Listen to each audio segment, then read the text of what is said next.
Okay, I think that's enough time now for everyone. Thank you for joining us this morning for our webinar on the Horner app with Android. It is a relatively short presentation this morning, just under 12 minutes. As usual, if you have any questions at any point, don't hesitate to put them into your questions panel and we'll get to them at the end. So we'll get started there now. Welcome to today's tutorial. Let's get started. Here's our agenda for today. We'll discuss what the Horner app is, we'll review its features, and show you a demonstration of the app in action. We'll talk about the app's commercial details and its applications. We'll show you a roadmap for the app, and as always, we'll finish with a live Q&A session. So what is the Horner app? It's a new app for mobile devices, available on iOS and Android. The app provides a variety of machine access functions. So whether you're talking about remote monitoring and control using WebMI or file transfers and file access with FTP, the app is very useful. It can be used for either remote access or for in-plant use. The Horner app allows you to easily monitor and control any OCS with WebMI. It also allows you to transfer files to and from any OCS over FTP. The app keeps track of all the IP addresses, URLs, and access credentials for usernames and passwords that you have. Now we'll discuss setting up the app. The first step is to download the app from the Google Play Store or the App Store. Once it's downloaded, it's time to log in with your Universal Horner login. This is the same username and password that you use every time you access our website to download Seascape or license WebMI, etc. Once you've logged in, it's time to create some sites by pressing the plus button. Firstly, you'll name your site. A site is typically named based on its location. You should choose a name that makes sense for your application. Then you're going to provide an address. You can utilize the built-in map functions in your phone to locate your site, or you can type in an address or GPS coordinates. You can provide a description for your site to add any important details. Once you've added all your sites, you can reorder them on the list by dragging and dropping, and you can delete them by swiping left. Once you've created at least one site, it'll be added to the My Site screen. From here you can edit a particular site, or you can clone that site to copy details over to the next site that you're going to create. Once you've got one or more sites created, you can add a device by pressing the plus button on the My Devices screen. When adding a device, first you'll assign a name that makes sense to your device. You can add a description to the device if you like, and then you can enter the Wi-Fi credentials for the local network so your phone automatically connects to the network at that site. Then you'll fill in the WebMI credentials, which are the username and password you use to access the device using WebMI. Then you'll fill in the credentials for FTP, which are the username and password you use to access your FTP client. Once you have added all of your devices, you can reorder them by sliding them up and down the screen, and again, you can delete them by sliding left. Once you've set up at least one device, you can edit a particular device from the My Devices screen. You can also clone a device to copy some details over to the next device that you're creating.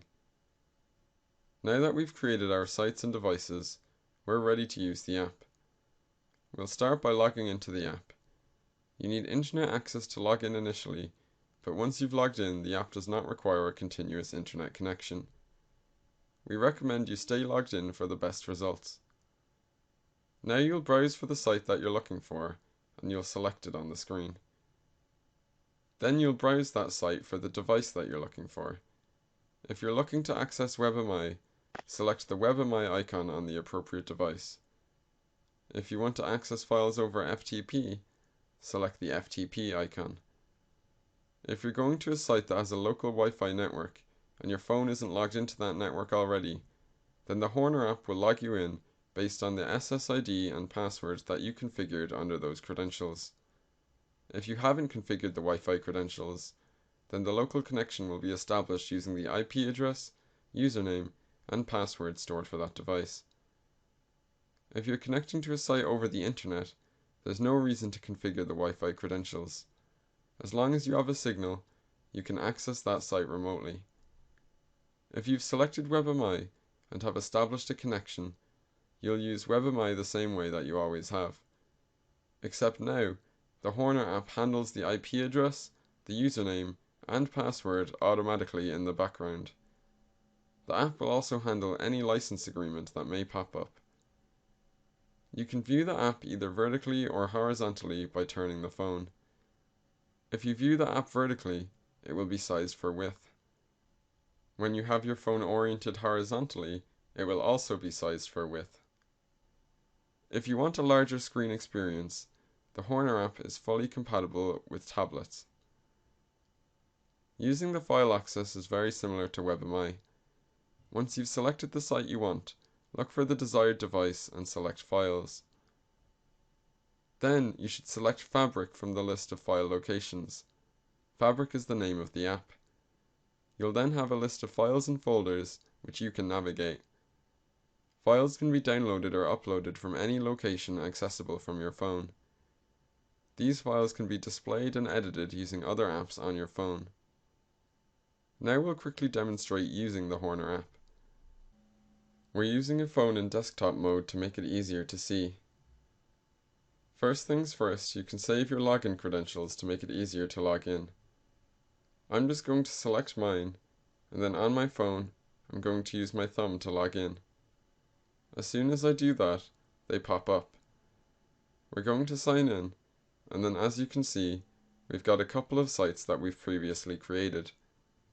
If I wanted to edit these credentials, we can do so through here.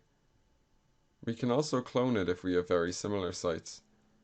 And then if you don't want the site anymore, you can delete it by swiping to the left.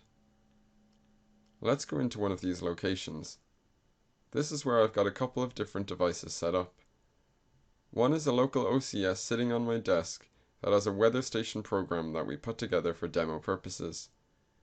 It's connected via LAN over our local area network, and we set it up to show how fast you can access some devices from the app. Shortly after clicking it, the app pulls up. This isn't getting any live data because nothing's hooked up to this OCS.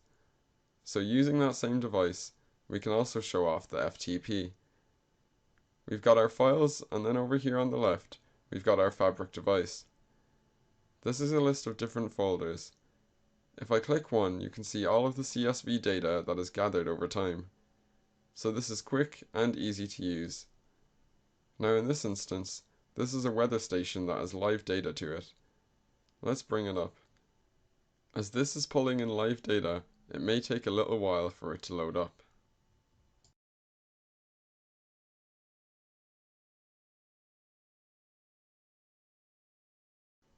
You can see it pulls up and it's still pulling in live data. We've got wind, direction, and temperature data. I didn't have to type in the IP address of any devices I wanted to pull up because the Horner app has all of that saved for me. So that was a demonstration of the Horner app.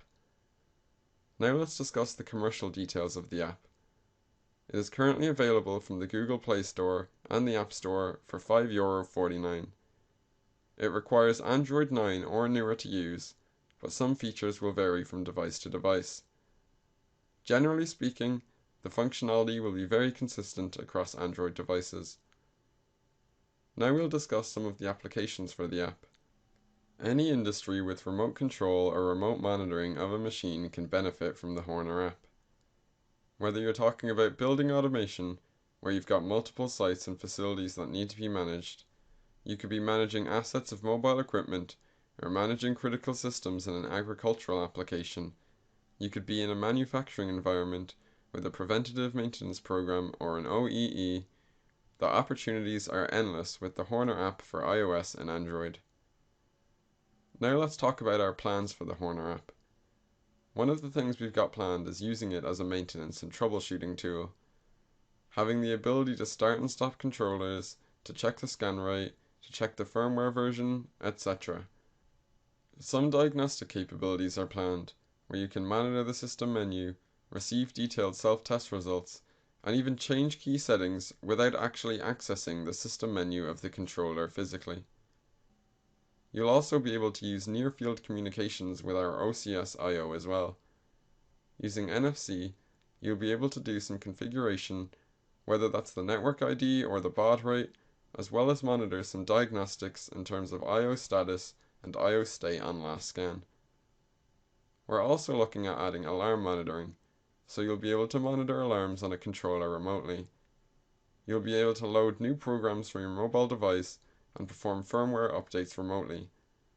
As we continue to add new features, we'll give you the capability of licensing those features in the field using your mobile device. We're also going to give you the ability to monitor and transfer data with MQTT.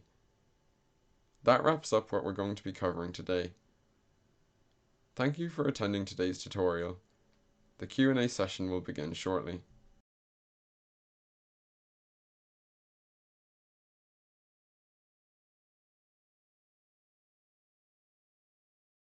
Okay, nice and short this morning.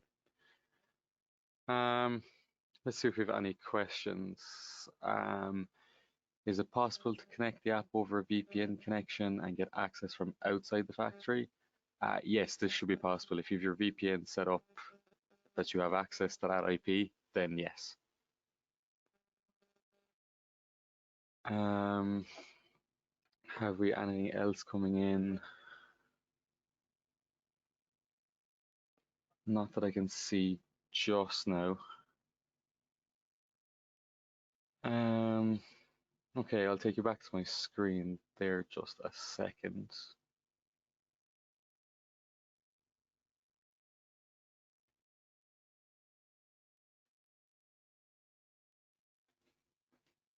You should hopefully see my screen there now. So we have decided to put up all the upcoming webinars that we have planned up to Christmas. So for the next couple of weeks, just we have downloadable protocols and we have the using removable media functions coming in the next coming weeks. If there's anything that you see in that list that you don't see on that list, I should say, and you would like to see covered, please let us know. Feedback would be great.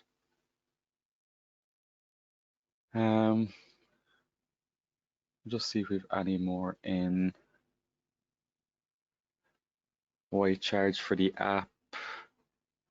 That was a company decision. We'll look into that further. I think that's it for this morning, so we've covered everything. Even on this is the webinar for the Android app, but we did do one for the iPhone previous.